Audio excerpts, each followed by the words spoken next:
Psychologically এই তিনিটা কথা কেতিয়াও কাকো সুধিব নাপায়। ফাৰ্ষ্ট, তেওঁ কিমান ইনকাম কৰে বা তেওঁ কিমান উপাৰ্জন কৰে। কোনো এজন মানুহক তেওঁ কিমান উপাৰ্জন কৰে বা ইনকাম কৰে সেই কথাটো কেতিয়াও সুধিবলৈ নাপায়। সকলো মানুহে নিজৰ উপাৰ্জন বা নিজৰ ইনকামটো কেতিয়াও আনৰ আগত দেখুৱাবলৈ নিবিচাৰে বা ক'ব নিবিচাৰে। হয়তো আপুনি যিমান এক্সপেক্ট কৰে তাতকৈ হয়তো তেওঁ কমো পাব পাৰে বা বেছি পাব পাৰে।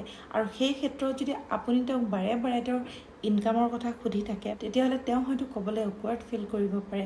ছেকেণ্ড, কোনো এজন মানুহক তেওঁৰ অতীতৰ বিষয়ে বৰ বেছি সুধি থাকিবলৈ নালাগে।